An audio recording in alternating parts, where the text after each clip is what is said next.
You are listening to This is Oklahoma, hosted by Mike Hearn, telling stories of Oklahomans and those that have made it their home.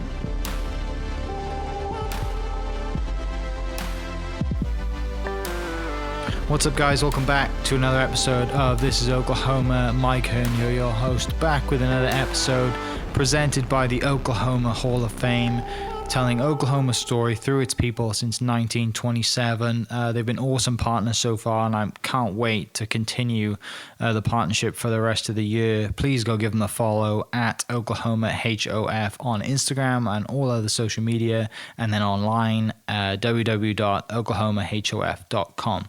Quick heads up for the podcast today. This was recorded a couple of weeks ago before this COVID-19 pandemic, so just want to give you guys a heads up with some of the references that my guest makes about speaking in church and getting everybody together and hanging out in large groups. Obviously, we're not doing that now. But yeah, a real special podcast today. My pastor, Jason Smith, came on.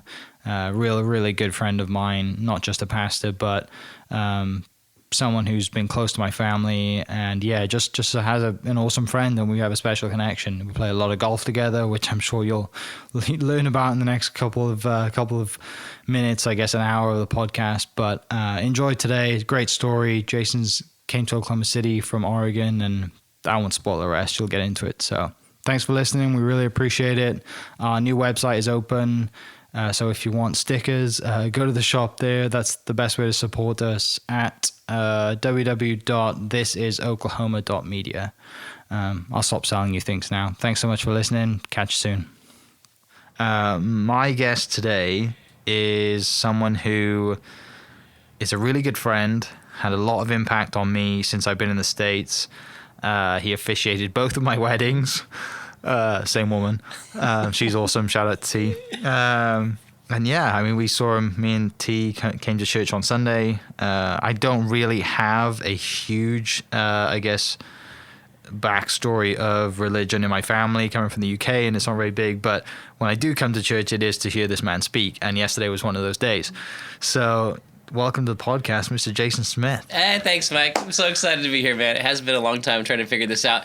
In some ways, I think I'm hesitant to be interviewed because, like you, I feel like most of my job is getting to know people by asking them questions. Right. So it's kind of odd to be on the other side. Yeah, with the camera in your face and a microphone, and I'm much more comfortable asking questions than I am answering them. Yeah. So, I mean, we met obviously when I came to the States, played golf at SNU. And, you know, you play golf at SNU, and you're the team Chaplin, I guess would be the right word for it. You know, always there to support the team, hang out, have a good chat, whatever it is. And then we just since I graduated, just become good friends from that, haven't we? Yeah. But, you know, you're a huge Oregon Ducks fan. Yeah. So, born and raised in Oregon. So, before we dive into our friendship, because we could talk about that for hours and hours on end, you know, tell me about like Oregon and how you end up getting from Oregon to SNU. Yeah, so you mentioned coming to church. So I'm a pastor here in Oklahoma City.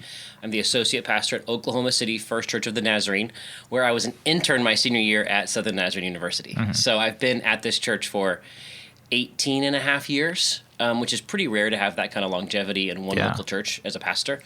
But I got here because I grew up in the Church of the Nazarene. The Church of the Nazarene has I think 7 colleges in the USA, Canada, and a handful of them, not all of them, have golf programs. But at the time, in 1998, when I was graduating high school, the best team was from Southern Nazarene University. At the time, they were ranked 3 in NAIA, kind of always went to nationals.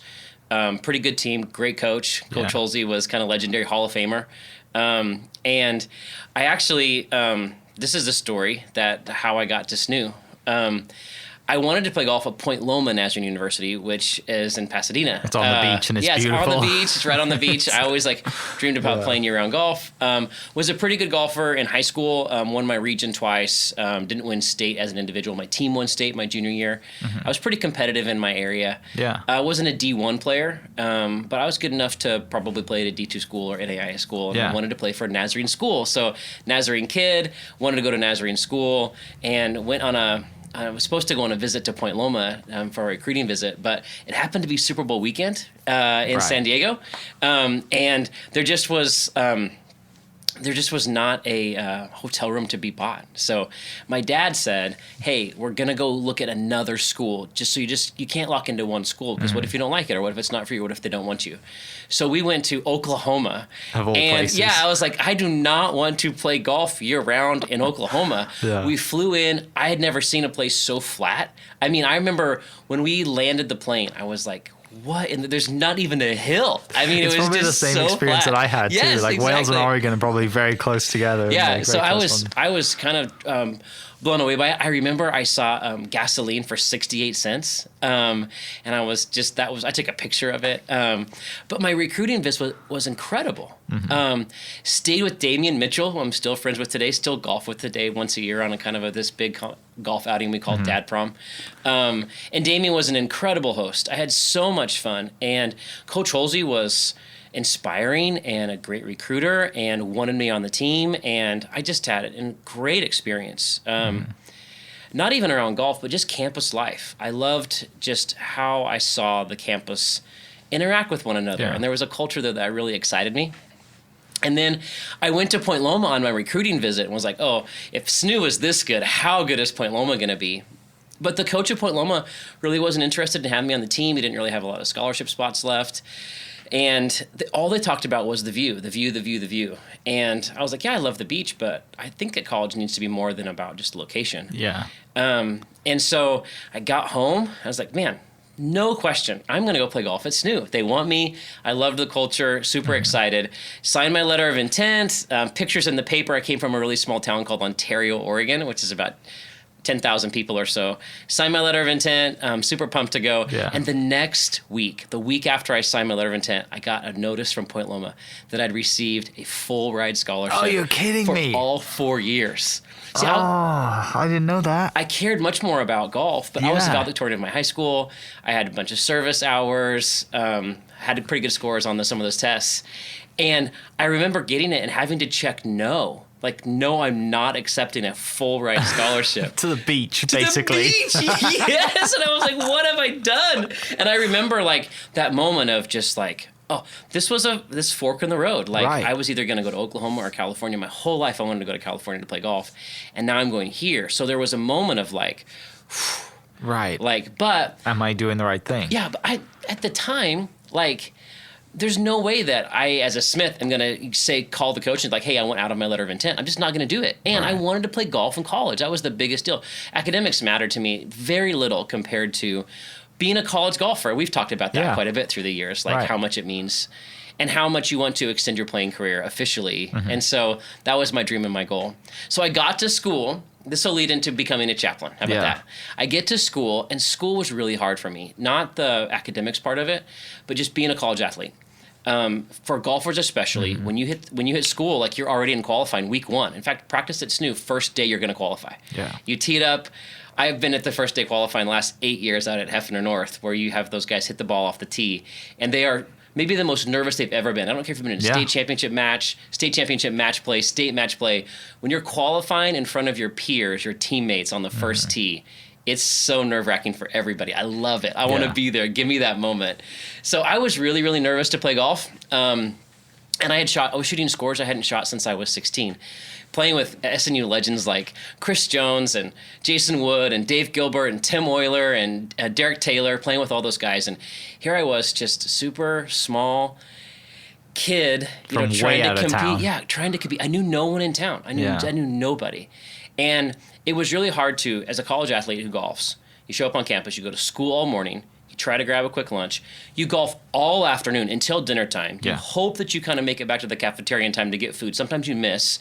And then you're trying to figure out, okay, what do I do about relationships? What do I do about friendships? What do I do about dorm life? What do I do about homework? And so you've got all of those things in the evening, and I was someone who cared about grades and cared about the academic scholarship that I'd received as well.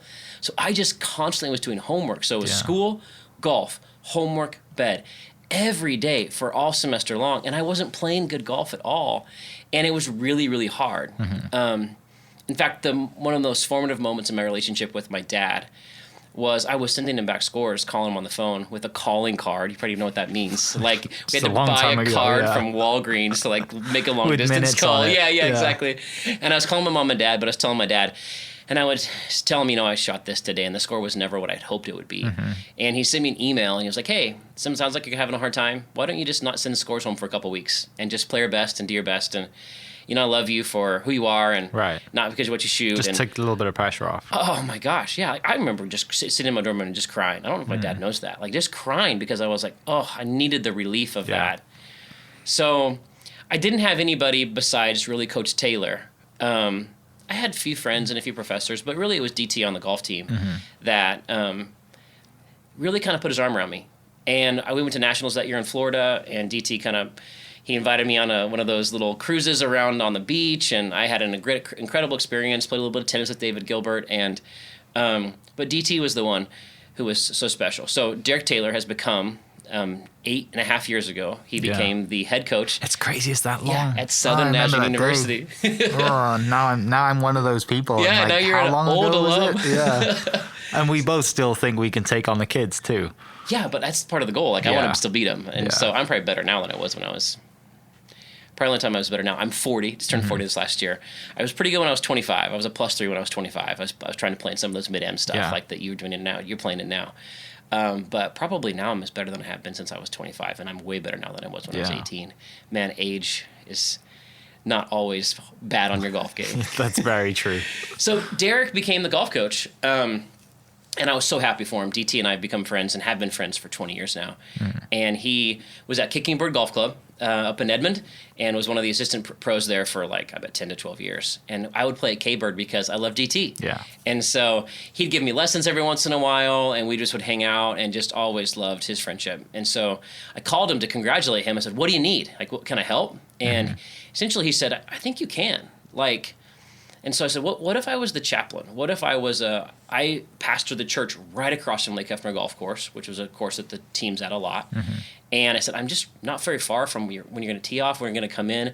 I think I could be essentially a spiritual advisor or a chaplain for the program. I don't think I can coach, but I sure can be a chaplain. And so every year at the beginning of the year, I have this big meeting with the women's team and the men's team, sometimes together, sometimes separate. And I just tell them, I'm not part of the school. I'm not your RD. I'm not your coach. I am going to be your chaplain, and I'm a pastor just right across the street. And if you need to talk to someone in your life about anything, here's my cell phone number. Call me. If you have a problem with coach or with grades or with school or with addiction issues, or you have a problem with a relationship, if you don't know how to talk to your coach or RA, and you're afraid at the culture of SNU that you're going to get in trouble or lose your scholarship, if you're going to be honest, let me be someone who is outside of the university you can talk to. And at 16 semesters, there hasn't been a semester that someone hasn't sent me a text or sent me a phone call and said, hey, can we talk? And it is one of the greatest joys of my life. Obviously, I'm a full-time pastor and a full-time dad and a full-time spouse, but one of my favorite things in all of life is being the chaplain for the SNU men's and women's golf teams. Yeah. So, and what it's led to is some of the friendships that we've had. Right. And I would say that your friendship has been one that has made, all of the hours and worry and prayer we're really close. I mean, we talk, I don't say every day, but almost every day that we're having conversation, and that's led to just me essentially just being there. And that's my goal as being a chaplain. I just want to be around, be present. If someone has a problem with anything, they can give me a call. And there was a moment, can we get into this story? We can get into it, yeah. There was a moment in your relationship it was a funny moment. I'm out gardening in my flower beds, and you give me a phone call. I remember it being on a Monday night. Yeah, it was something like, Tam was in the car with me. And you asked the question, hey, what are you doing tomorrow night? I was like, nothing.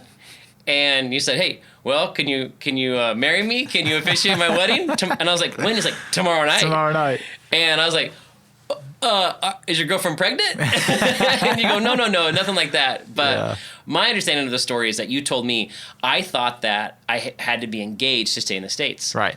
But it turns out I got to be married. Yeah. So I don't know if we've even had these conversations before. So I say, give me 5 minutes. Right. You burst out laughing first, didn't you? I'll call you back. Because I had only met Taryn one time at your graduation party. Yeah. Out at your American mom and dad's house. The Bruns, yeah. And it was just a brief encounter. And so I hang up the phone and I pray because I'm a pastor, right? And I just think officiating the marriage of someone who probably isn't ready to get married. It's not something that a pastor really wants to do a lot. Right. And my thought was, well, I know Mike well enough to know that if he doesn't use me, he's probably just going to do like just get it done at the courthouse, right? That was the plan, yeah. Yeah, and so I think, okay, I would rather stay in Mike's life and have an opportunity to be an influence for him and with him than say no. Like, what's right here? Is it right being right, or is it right to choose relationship? And I was like, I'm going to choose relationship in this moment because I love Mike. And we got to know one another really, really well. Oh, yeah. Over those 4 years you played. 3 years I was with you when you played before GT. And so I call you back and I was like, I'll do it, but you have to do your post-marital, premarital counseling with me. Yeah. Got to do a minimum of 6 sessions. And you were like, deal. Done, yeah. So that's when I think we really got to know one another, because I go over to your in-laws' house and I beat you there. I wanted to get there super early. Yeah, I was late because I had to pick up, the ring was being adjusted or something. And I'm in like Edmond in rush hour traffic. I'm like late to my own wedding at my in-laws' house. So Taryn's getting ready. So I go to the kitchen and I ask Taryn's parents, okay, are you okay with this? And they were like, man, it's not ideal.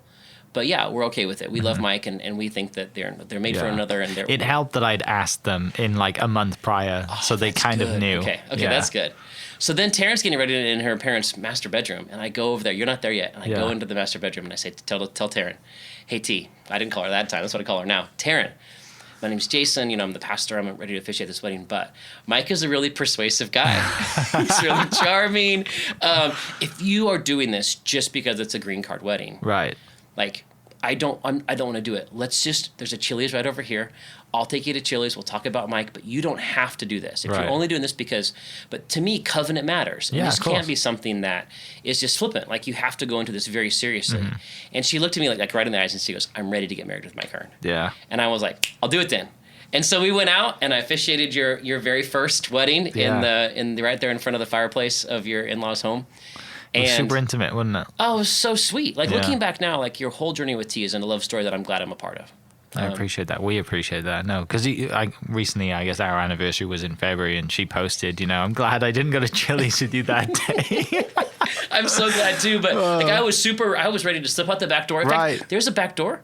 Yeah, there is. I said, hey, let's just slip out this back door. Mike will not even know. You'll leave him at the altar. It'll be fine. Yeah. And it was, and like I said, we had like quite an extensive conversation about doing it, and like, it's not ideal, right? But we've been married 3 years. I think it's 3. She's gonna kill me if she's 4.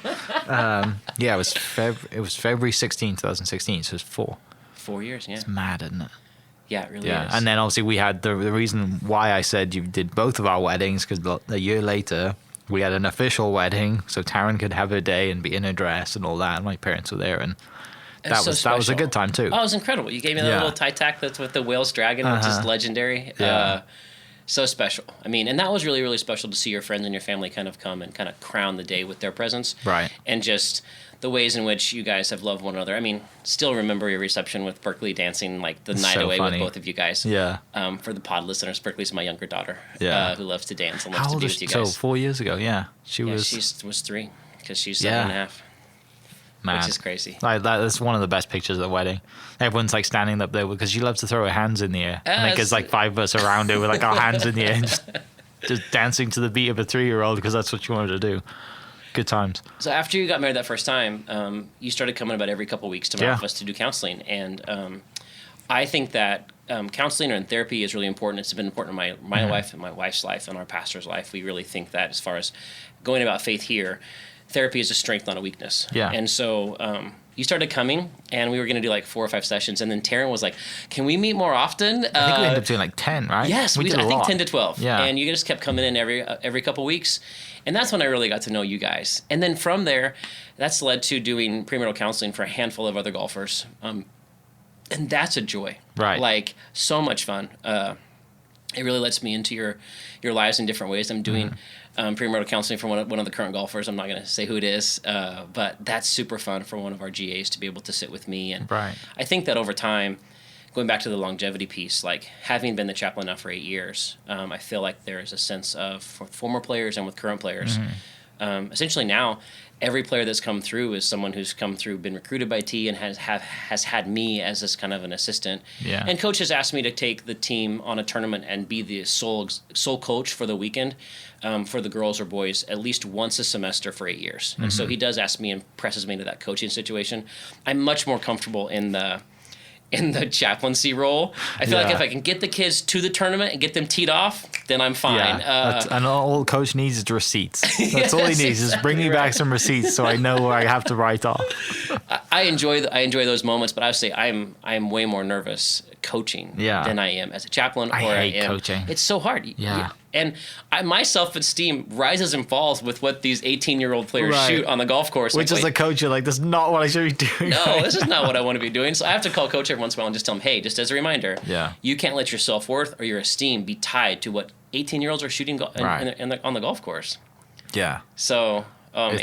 I don't. I did coaching a couple of times with Tim. I just don't enjoy it. It's just harder to coach than it is to play, isn't it? Because you have all this stuff that you can't control. And you just worry, and I don't like worrying. But I like being there, and I like being present. I like playing with the kids. I can't keep calling them kids, but that's true. I'm getting older now. Like I remember the first time we had a parent that was the same age as me, of one of the players, and I just was like, I'm old enough to have a college player? Oh my goodness. And then just to keep talking about our friendship in some ways, last summer, one of my highlights of my relationship with you is that my daughter, who is 12, she was 11 at the time, pretty good little golfer, very good for her age. And beautiful swing, and getting into that age where she's trying to figure out, like, is she going to love golf? Is she not going to love golf? But I wanted to put her in an opportunity to play in a tournament. But she turned 12, and that's when it bumped up to 18 holes. That's a lot for a kid. Oh, my goodness. Well, and it's like 6 hours of golf, too, in the middle of the summer. So we're at a point in our relationship where we're going together. I love moments with her, but I wonder if 6 hours with her dad was the best thing. Yeah. And I told her, and we've been out to the house a bunch of times through the years, and you've had us over to your house for dinner many times. And I mentioned to her, hey, this 18-hole golf tournament's coming. We're only going to make you play 9 holes of it. If you want to quit after 9, you can quit. But the catch would be, like, the bonus would be if you wanted to caddy, Mike's offered to caddy for you for 18 holes for a 12-year-old girl in the middle of the summer for her first 18-hole tournament. I mean, I can't believe you said yes. Well, and also I just kept reminding her of what you said she'd get at the end of it too. It was like a game. What was it? A game or it was a game console, for like that? She'd saved up a bunch of money for right. She never spends a dime. Like, if she earns money for a chore or a gift card or a birthday party, Christmas, she's kept it all. Yeah. And she started saving for a Nintendo Switch. And so we told her I would buy her a Nintendo Switch game if she finished 18 holes with my caddying for her. So she gets to 9 and she was dragging. But what did you say? I said we're halfway there. We got 9 to go. It's just we literally counted down. I said 8, 7. We got 6 left. And that made it go much faster. So you've got this 27-year-old guy caddying for a 12-year-old girl, and you're not an uncle. You're not you're not my brother. But you are a friend who's become like a brother in so many ways, and somebody that my little girl's going to trust to be with her for 6 hours and help her around the course. Yeah. And it was just, like, to me, a magnificent moment. So we went to the Thunder game, what was this, a couple weeks ago? Yeah. And I'm sitting around, and she's like, hey, what are you doing tonight? I was like, I'm going to Thunder game. She's like, oh, that's what you need a babysitter for? I was like, yeah. She's like, who are you going with? And I was like, oh, I'm going with Mike and Taryn. I guess T came on with us. And Mike and Taryn, she goes, oh, well, tell Mike I said hi. And I just busted out laughing. I was just like, that's a very teenagerous thing to share. Like, and then it was a sweet moment. She goes, yeah, it was just me and you. She goes, that's right, because Katie couldn't go. That's right. She goes, so is Terrence home with the kids? And I just, like, busted out laughing. I was like, why do you say that? You mean the dogs? And she's like, yeah. I was like, well, when they came to church, they signed in on the friendship folder. They signed in the names of their dogs and their ages. Yeah. And I busted out laughing because it was just a familiarity with you and a friendship with you that my 12-year-old has. Yeah. That was so special. So the investment that I've made in you has been one of the greatest of my life, and the way that you've given back. She did good that day too, really good. Because there was a couple of times it's over, it's like 95 to 100 degrees. You're out there for over 5 hours, and there's not much shade on the golf course, and you're just like, it's so hard sometimes where you're hitting it literally 10 feet at a time. Yeah. And and I haven't coached her, right? So I don't know what her kind of like cues are to, hey, you need to do this, you need to move the ball back. And I'm just like, that was kind of, for a few holes, that was a little bit like, okay, like that was mentally on her pretty tough. Yeah. And then you started to get a few balls in the air, and then, she's like crushes, because she's very good hitting off the tee. She hit 2 or 3 drives, and you're like, this smile comes up, right? And then we get to 9, and then we saw you guys after 9, and yeah, the smile as well after walking off 18. She's like, I get to get that game now. And she was gone, right? I was like, all right, see you later. She was gone. It was so funny. One of the things about being around women golfers in college for 8 years now is that I just want my daughter to be able to do it on her own. Yeah. Like, so I showed up to watch 9 and 10 and then 18. Mm-hmm. And I just was like, you know what? We have parents who've never not seen a shot of their kid, boy or girl, through the senior year of college. Yeah. And I get that. That level of devotion and parenting is wonderful. But there's something to me about grit and doing it on your own and sticking with it without your parent watching you and learning without me around. Yeah. Or without having to see if I'm happy or sad with you. Like, so I've dropped her off at tournaments at K-Bird and was just like, okay, I'll see you at the end of the day. Yeah. Like, and because she's going to grow as a person mentally, and all the stuff that she's going to go through. And golf is like the best sport that I think. I mean, I love it because of that as well. As you develop so much more as a kid by playing golf on your own or playing with other people that are older than you, without your parents caddying for you, telling you what to do all this time. You don't get to think for yourself, do you? No. And to me, especially for a girl too. I grew up at a muni where my dad, I think I was about 15, essentially was like, you can get a job or you can go to the golf course every day, but this summer you got a choice. Like, you can get a job and work, get money for the family and for you, or you can go work your butt off and try to get a golf scholarship. Yeah. And it was the easiest decision in the world. I was like, take me to the golf course. And they would drop me off. This is my memory. I'd be interested to see how my parents remember this. But my memory of it, the summer I was 15, was that my parents would drop me off in the morning with $5. Yeah. And $5 was enough to buy a $3 chicken strip meal for lunch and a Coke in the morning and a Coke in the afternoon. Like, that was my $5 every day. And I'd practice probably for 3 or 4 hours in the morning, eat lunch, play 18 in the afternoon, and then practice what I wanted to get better at afterwards. And they'd come pick me up at dinner time. And I got so much better that summer when the only thing I was doing was golfing. And I didn't have a coach. I didn't have a teacher. The pros would help me from time to time, but it was just me and my buddies just trying to get better and competing against my friends. And I look back and I see some of the parenting that I see today, which is like constant coaching, constant teaching, helicopter parenting, a dad looking at the range, helping their daughter with every swing, videoing every swing. And I'm just like, okay, I don't want that for my kid. And I want my kid to love golf for golf because I love the game so deeply. And I don't want to love it because her dad loves it. And that's going to be my journey the next handful of years. Yeah, because I guess now she's going to be like, do I want to play? Obviously, she's thinking about over the next 5 years, college, and do I want to play golf in college? And we all know this, that women golf is easier than men's golf to get a scholarship because there aren't that many good female golfers compared to good men golfers. So there's that, as a parent, you're like, do you want free school? I really like you to have free school, but also at the same time, you want her to make that decision for you, regardless of where she goes. I want her to love the game. And I've watched enough snook women golfers, when they get done with playing, they're just like, I don't want to play anymore. Yeah. And to me, the goal, even financially, would be, I want her to play with me when she's 25. Right. Like, that's if I have a goal for McCall, like, it would be, can we love the game and want to be out with me when you're 25? And to me, if it means not playing college golf and just playing recreationally, that's a win. Because I don't want her to feel like she has to do it for money or has to do it for a scholarship or has to do it for her dad. I want her, in the bottom of my heart, to love the game and want to play with me. So there was a tournament at a golf club. It was a 2-man scramble. Yeah. And you couldn't play, Lamb couldn't play, Brad couldn't play, like all my core golf buddies. And after about 3 or 4 calls, Katie was like, who are you going to take? And I was like, well, the person who I would love to play golf beyond like my core buddies and you, right? Are those my guys? Yeah. Would be McCall. And she goes, well, why don't you play with McCall? And so we went and signed up for the 2-man scramble, just me and McCall. And we shot 1 over. We got like middle of the pack. And I am an emotional guy. I'm on driving home on the golf cart and I'm in tears. And I put my arm around, I was like, this is what I want for the rest of my life with you. Because she had fun. Yeah. And I think the thing that helped was I didn't take one picture of her. I didn't take one video of her because I didn't want anyone to say that 10-year-old girl held up pace of play in the tournament. Okay. So I was just like, hey, honey, we got to get around. Like, Yeah. if you don't hit a good shot, who cares? Like, let's just keep playing. But we used, of the 14 drives you can use, we used 8 of her drives. Yeah. Because she got to play from the women's tees, and she bombs the ball does at 10. bomb it, yeah. And so here she's out driving me over half the time at this tournament, and that made her feel like I'm helping. And I mean, I'm in tears on the way home, just thinking, like, if this is what I get the rest of my life, playing 2-person scrambles with my daughter, Yeah. I'll die a happy man if this is what I can get for her. That's such an awesome moment. Does Berkley doesn't really share the golfing kind of Yeah, she wants to play much. Because Dad loves to play. Okay. But she's really artistic. She plays piano and violin. She's part of dance. She's the social and type. gymnastics, and she's a social person. Yeah. McCall's personality fits golf really well. She's disciplined, and she's okay being by herself, and she has a Comfortable, drive. like, in her own she has a head, drive to be perfect, right? Right.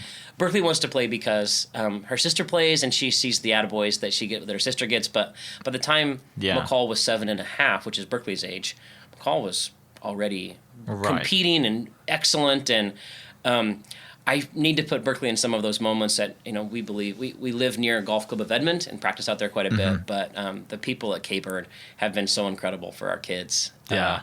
Brian Sorensen's the head pro out there and just knows both of my girls' names and been so great. But through the years, Sydney Cox has been exceptional with McCall. Terry Wiles has been incredible. Jeff Klockenbach, I think is how you pronounce his last name, has been great up there. Jeff's not up there anymore, but Terry has been an incredible coach for McCall. And I need to put McCall and Berkley into some of those situations, my younger daughter, to see if she would thrive.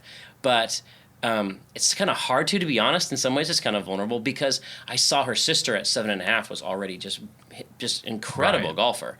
Whereas Berkley is such a great friend, and she loves gymnastics and violin and piano. So I think we're kind of pushing her towards the arts rather than the sports. McCall can really do anything hand-eye coordination and be successful at it. So we'll see what she chooses as she grows up. I'm excited to see that too, to see how I think the way that I've seen like just kids in the past and brothers and siblings in the past, you always get one that has to really work hard at it, and then you usually get one who's just a complete natural but doesn't enjoy it that much, but they're just naturally good at it. So then they have that natural competition, because the one who really works hard for it, the first time she gets beaten by someone who doesn't really, it's like, oh, it's golf, it's no big deal. Like that would be fun to see them, like, and if it goes down that route, because I can see Berkley being naturally good at it and just having so much fun. Yeah. Because she's not a perfectionist like her sister. Her sister doesn't have the fun that I want her to have because she wants to be perfect. Yeah. And there's something about that competitive drive that makes me be like, oh man, you could be elite. Yeah. Because you so deeply care about it. Yeah. I knew we would talk about golf. Oh, you have to. So we were talking about, that's how you came to SNU, was golf. But how do you get to being a pastor from that? Yeah, good question. Thanks. Let's go back to feeling alone. When I was alone that freshman year, I had a relationship with Christ. I was a Christian, had an incredible parental home and church home in Ontario, First Church of the Nazarene, incredible pastors and great youth pastors, and wanted to follow Jesus. And it was during that freshman year that I began to, in my alone time and quiet time, just needed it because I was so alone and so lonely. And so I think that my closest friend became Jesus. Yeah. And it was during some of those times that I felt, I began to feel a deep call to be a pastor, to become a minister. And there was one particular moment that I feel like God touched me in a way that I was like, yeah, this is who I've made you to be. I know that you think you want to be a golfer, but I think that I've created you to be a pastor, and explored that call in quiet times and at church services, explored what it would mean for me to be a golfer. I wish there was a chaplain like me that existed when I was there. Right. Because it was during that time that I felt like I had to make a choice between golf and ministry. And I made that choice. And I called Coach in the summer after the national championships in Florida and said, I'm quitting golf and I'm going to become a pastor. And I probably should talk to Coach about this, because I'm sure at some point he was like, wait, you can do both, right? Yeah. But I felt like, no, I need to make a sacrifice, because the only thing I've cared about my whole life is golf. So I'm going to lay my clubs down. I laid them down for a year, didn't touch them. Yeah. It was a sacrifice. I was kind of an exuberant person. Going all in on it. Yeah. And I was like, this is what I want to be. And so at the time, at the time at Southern Nazarene University, there was an ministerial internship program that I was able to enter into a little bit late as a sophomore. And that was able to kind of help over the course of the next 3 years recoup some of the money that was lost for a golf scholarship. And started training to be a pastor, taking those classes, and it was those classes, especially from some of my professors like Steve Green, Scott Daniels, and Marty Michelson, that kind of shaped and formed me into who I was becoming as a pastor, as a minister, as someone to how to think about God, how to talk about God, how to pastor. And then my senior year, Katie and I, my wife, we got married, started dating my sophomore year, and then got engaged for my junior year, and then we got married between my junior and senior year, the year that she went to medical school. And you met at SNU. We met at SNU, yeah. She was, at the time, dating one of my friends, and we just were able to, I think because of that, enter into a pretty close friendship and relationship, and just loved her. Just thought she was the neatest person to talk to, and she was so fun and spunky and beautiful, and I just thought, this girl's amazing. And this will date Katie and I. She started not hanging out with him as much, and they broke up over a summer. We started writing letters, like actual snail mail letters back and forth that summer. And then when she came to school, we both came back to school. I went home to Oregon. When we both came back to school, we kind of started dating that year, that fall. And then 1 year dating, 1 year of engagement, and then we got married. And then she went off to medical school. She was in medical school the first year that we were married. So we got married and she went to med school. I remember the moment she got accepted into medical school. I can remember right where we were. She kind of ran across campus right in front of Stone Park dorm, and I lifted her up and was super pumped and gave her a big hug. And she got into med school. That was her dream, to be a physician, and now she's been a doctor. She's a physician down at OU Medical Center as an OBGYN, and she's the section chief of the OBs in the hospital, and she's also the assistant dean of medical student affairs at the University of Oklahoma Medical School. So, and wasn't that first female, right? There was quite a big deal about that. I'm just so proud of her. Yeah, like she's from my understanding, she would be the youngest dean on campus, and therefore the youngest female dean. She probably won't me to fact check this, but I don't care. I'm so proud of her. Like she's incredible and really means a lot to the campus, and she cares about women's health deeply, and now she gets a chance to work with she does a lot of some of the similar things that I do. She works with young physicians. She works with residents and medical students. She kind of organizes the physicians. She's going to be the one who I think does a great job of being both compassionate and in charge. And so she's going to be able to, in this new role as the assistant dean for student affairs for the medical school, and on the campus of OU Medical School in Oklahoma City, there are 520 medical students, so 160 in each class. And she would be, in some ways, the role that I play for young pastors, and I play at our church, to be an advocate, to be someone to listen to, someone to have conversations with, someone to explore their future. She gets to do that with some of the medical students, which is really cool. That's fun. You can bounce that stuff back between each other. The similar experiences that you have. Yes. Recently, I've had a particular great experience with a young golfer.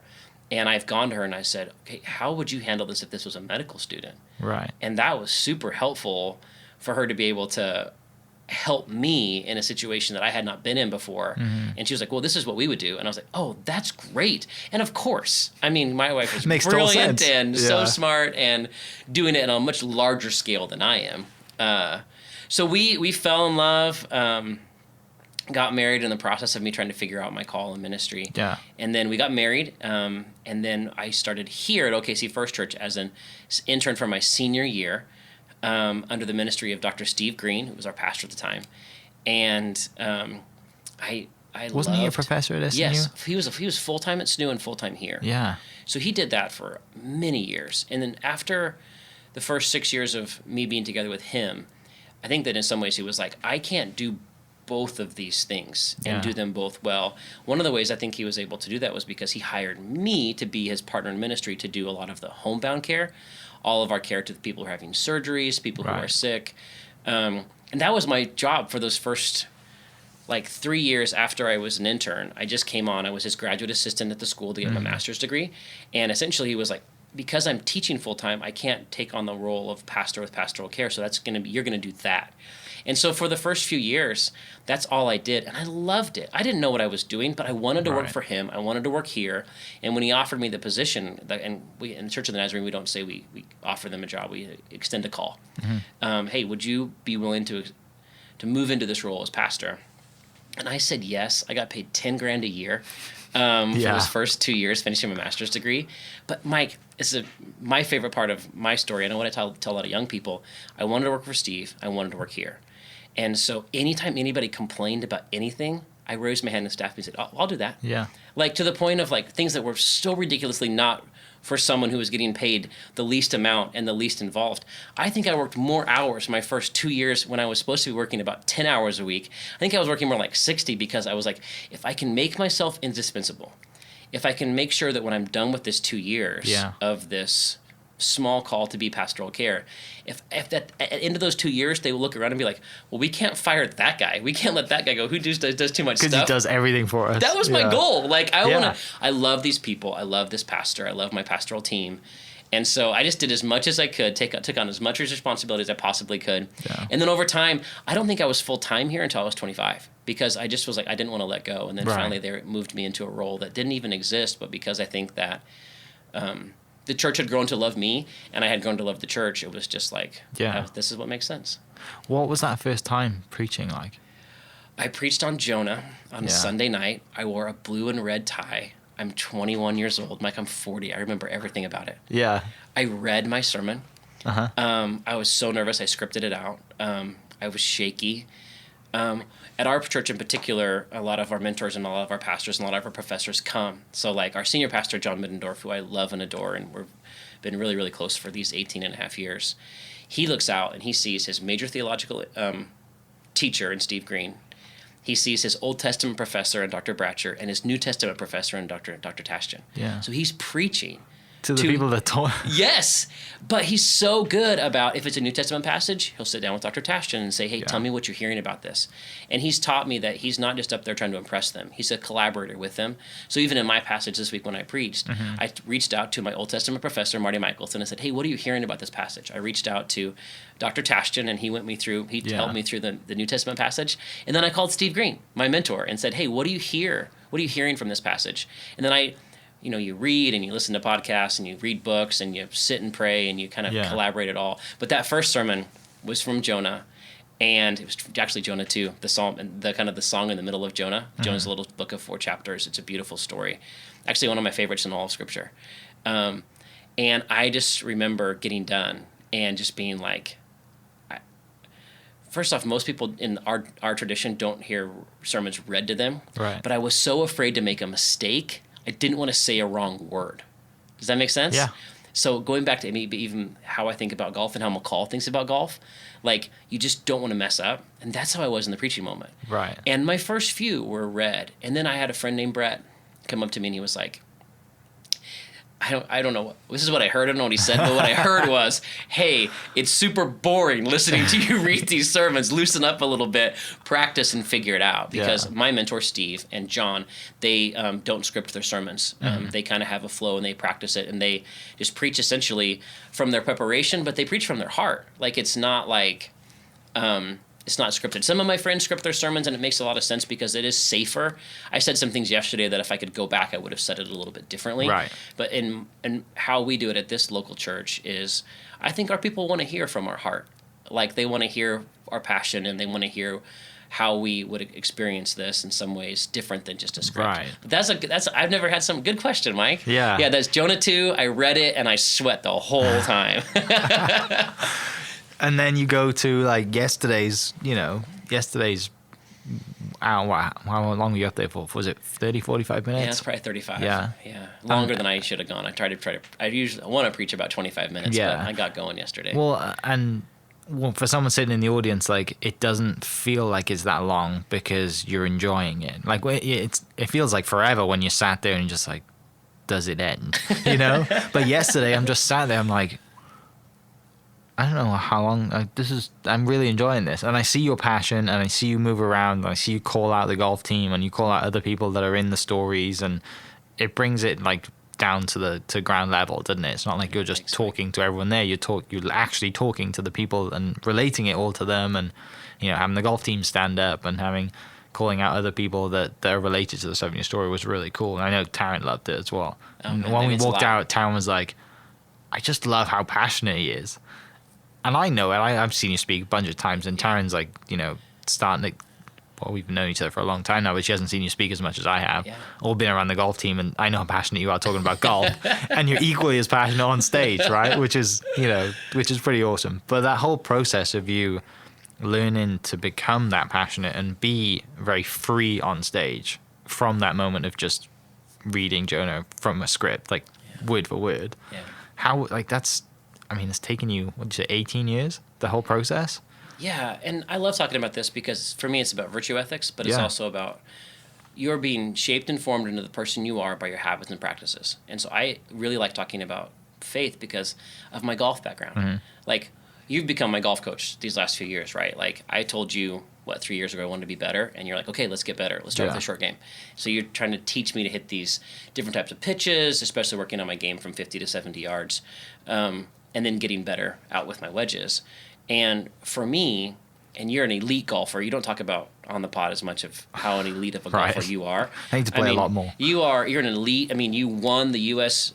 Mid-Am qualifier here in Oklahoma and competed in the national championship for Mid-Am golfers, which is such a small percentage of elite golfers in the world to be able to get to that place. And when you were in school, I'm sorry, this is a little bit of a resume. I'll get to my point. Your junior year, you won 6 times your junior year at SNU.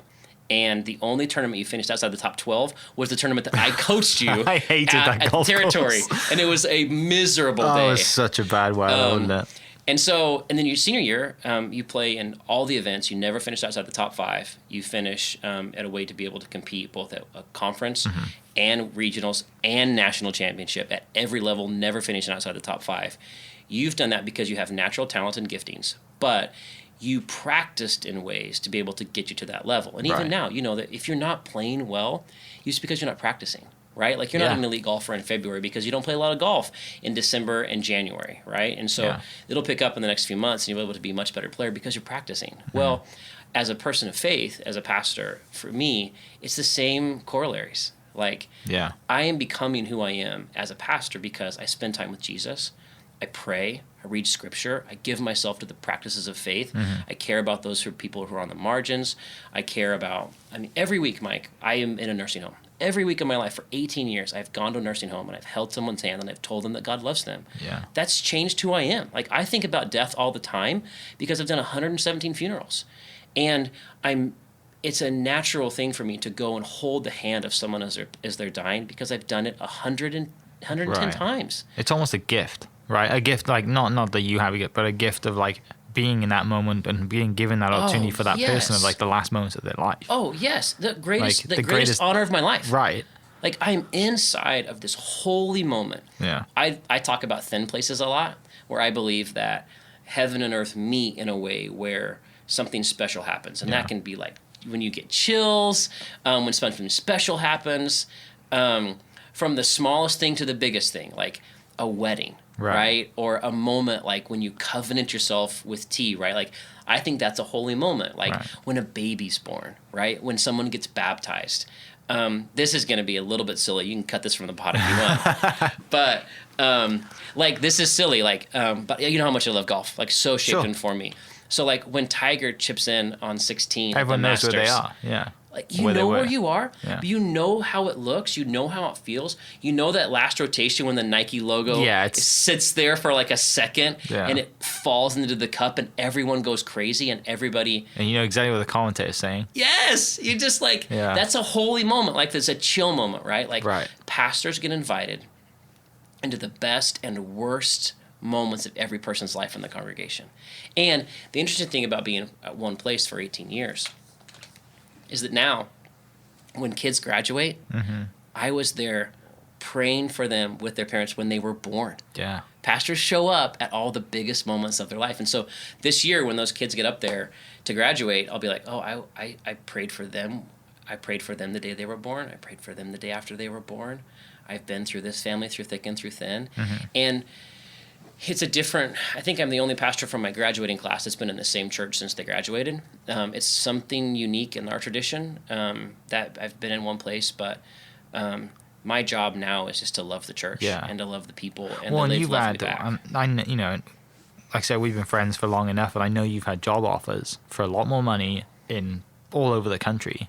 Yeah. And every time you're like, Sorry, guys. Yeah, I just love what I do. Don't talk about those. It's just like, I'm sorry. Like, and that's one of the reasons why you're still here, is because you love doing what you do and you love the people that you've been a part of for 18 years. But let's get back to Katie there for a moment, though. Yeah. Right? Like, a lot of my pastor friends would be pressed into the ability to say, hey, I do think I need to move along because of pay structure, right? Yeah. And Katie has essentially said, it's incredible. Like, Katie's a physician who makes a lot more money than I do, and I'm very comfortable with that, and I'm comfortable with my role in raising our family and kind of keeping our home in some ways. But Katie's never pressed me to say, hey, I think you need to grow or elevate your profile or your career or your finances in ways. So just get to love the church. So the gift that Katie's been for me is not just the spouse that she is and the love that we have for one another and the family we get to raise. Yeah. But that we get to do that within a particular faith context. Because I think, I don't know, I don't want to say that because you never know what the future holds. But as of right now, like McCall at 12 has had one vision and one senior pastor and one children's pastor and one associate pastor of a vision of who God is and what we expect of her in the Christian life. And to me, the message of grace is one that is given here, I think, so beautifully and so freely. Because faith can be squirrely some places, Mike. Like, you know that. Like, you've been in the States long enough to know that different people will believe different things. And I think we lean into the gospel of grace, that God loves you. He is there for you. He is with you. The love and grace of God, I think, preached here is something that I want my kids to be able to always. That's why I want UNT here. That's why I want the golf team here. And what a gift Coach DT was to surprise me by bringing the golf team yesterday. Yeah. And it honestly made me way more nervous. Because I was like, because I know not everyone goes to church and not everyone would believe, right? And so they're out there and I'm like, oh, I thought this message was going to be... to get them to retain them to come back next week. In some ways, like, I want people, because I believe in the vision from Scripture and the church that I've been given and that I want to lead and preach about how much God loves you and how much God has grace for you. And oftentimes I wonder if the church is known for love and grace. I think sometimes it's not always been known for. We don't lead with grace. I say that to the SNU students every year.